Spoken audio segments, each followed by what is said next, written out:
E aí, continuando um pouquinho nas violências, aí a gente vai para esse que é o tema, acho que um pouco até mais central aqui, né, do convite, que é o abuso e a exploração sexual. É uma das formas mais cruéis também da violência contra a criança e adolescente. Meu coração aperta. Então, assim, é um assunto difícil mesmo, é um assunto que nos traz muito desconforto, né? Tanto quanto profissionais, quanto pais, mães responsáveis pelas crianças, né?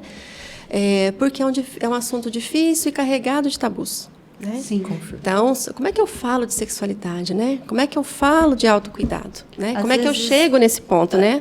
A gente percebe assim, às vezes tem um tabu, né, de falar assim, vou falar sobre educação sexual, que pensa que vai falar, né, sobre essa sexualidade. E não é, né? É o autocuidado que a criança tem que ter, de se conhecer o corpinho, conhecer suas partes, né? E para a gente falar disso, a gente precisa entender o que é, então, o abuso e o que é, né, a exploração sexual. Quando a gente vai falar de abuso sexual, nós estamos falando de uma situação que se instala dentro de um contexto de confiança.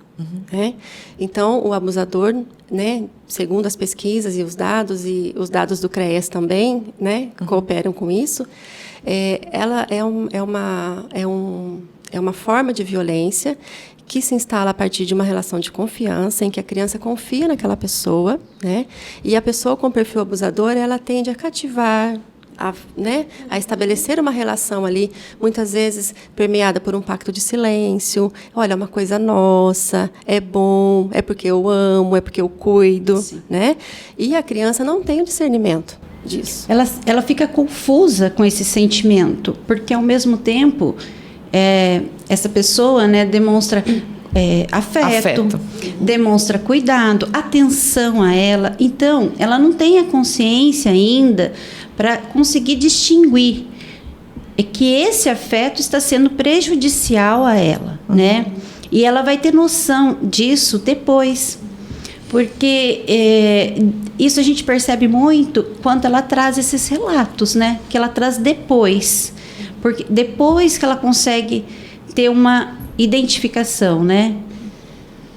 E aí, por isso, até que nesses momentos, é muito importante a escola também notar esses sinais dessa criança. Na escola, a gente vê muito isso, né, Mari? Os comportamentos, né? Sendo alterados. Ou para muito... os extremos, né? Ou para muito ou para menos, né? Então a gente vê assim sinais da criança na escola, o rendimento, se é uma criança que tinha um rendimento alto, esse rendimento já cai, né? Já fica um rendimento mais baixo. Ou ela se isola, ou ela não quer mais brincar, né? Ou ela era muito comunicativa e passa do nada a se fechar, fica muito na dela. Isso.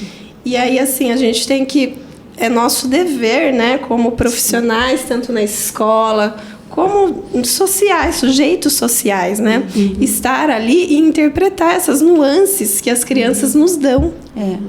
Para isso, a gente fala que a gente precisa muito desse olhar do educador, né, e desse ouvir, que depois, assim, eu acho interessante a gente falar também sobre como fazer diante de um relato espontâneo, né?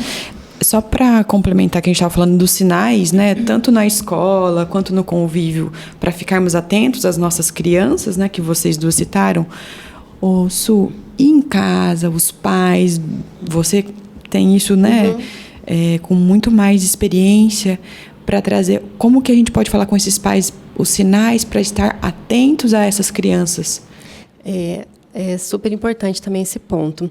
Mas eu gostaria de terminar dos tipos de violência, porque a gente tendo essa informação, né, de como se dá a violência, a gente também fica com mais bagagem, mais condições para entrar nesse ponto que é a identificação e como lidar nesse momento. Que como eu falei do abuso sexual, é nesse contexto. Então, do abuso e da exploração. A exploração eu vou explicar agora. porque são diferentes. Sim. Por isso que é importante entender, né? Então, o abuso sexual ele vai acontecer nesse contexto familiar. Ele é muito complexo de se intervir nessa situação, porque, além de ter a figura da pessoa aqui, né, no sentido do abusador, você também conta que a importância de ter a figura protetiva. Né? E, muitas vezes, a criança ela tem dificuldade de discernir quem que é, né, a situação do abusador e tal. Então, por isso que, quando a gente se coloca nesse papel, olha, eu quero proteger a minha criança, então eu preciso estar muito atento. E imagina a situação de você confrontar uma situação de abuso que é o companheiro, ou que é, né, uma pessoa da sua família. Então, muito delicado. Muito delicado. Mas precisa acontecer a denúncia da situação. E aí a gente vai para a exploração sexual. A diferença entre abuso e exploração sexual é que no abuso a satisfação era para o abusador. É uma satisfação particular daquele perfil, né?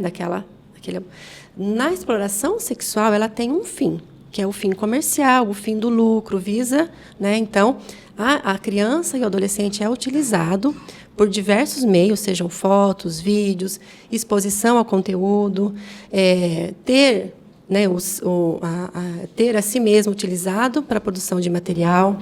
Essa exploração está muito atual nas redes sociais. Nas redes sociais. Então, assim, é crime tanto quem alicia crianças para isso, quem produz o material, quem consome material e quem distribui o material.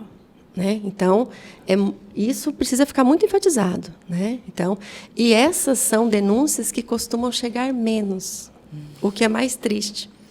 Porque ela é mais difícil de se identificar, porque a gente hoje conta com essa questão da tecnologia, que é um mar assim, né, que você fala assim, né, caiu ali, para onde vai dar? Né?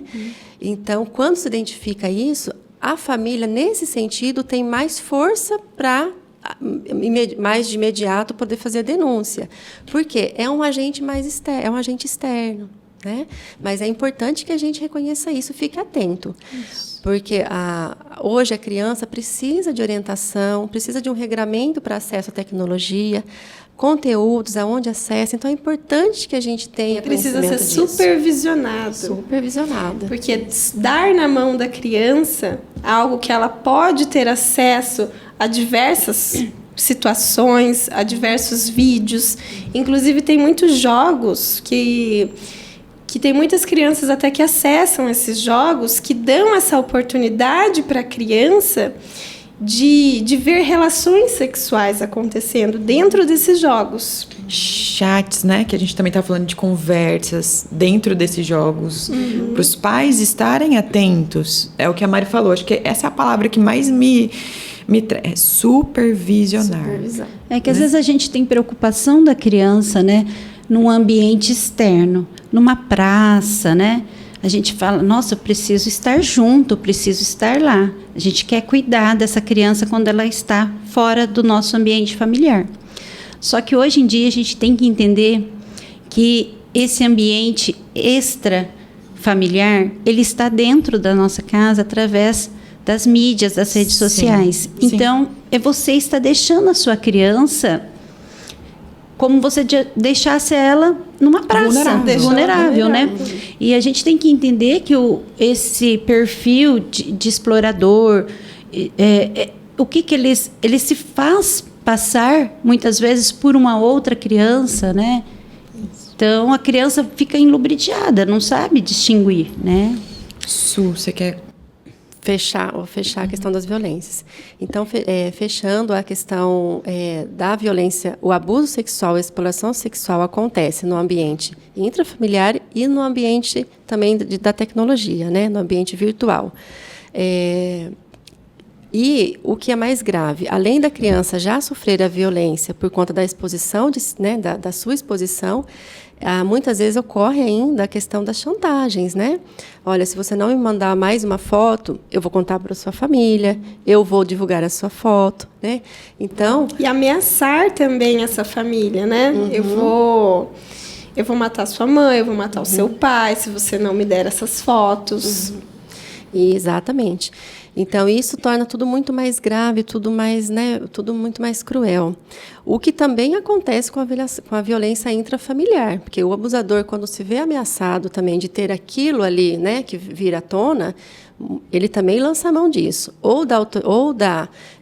do poder, né, de autoridade, né, ou poder físico, né, e também essa questão da opressão psicológica, né, se você fizer isso, eu vou contar. Né? E a criança, muitas vezes, acaba assumindo a culpa, né, se sentindo culpada por aquilo, né? Porque foi você que...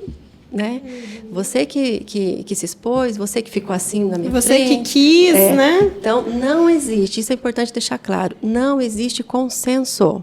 Tá? Então, para o ECA, criança até 12 anos, adolescente de 12 a 18 anos. Então, não existe consenso. Qualquer ato praticado nesse período é violência. Tá? Então, esse é outro desafio para os pais, para os responsáveis, no sentido da adolescência, poder estar orientando também, né?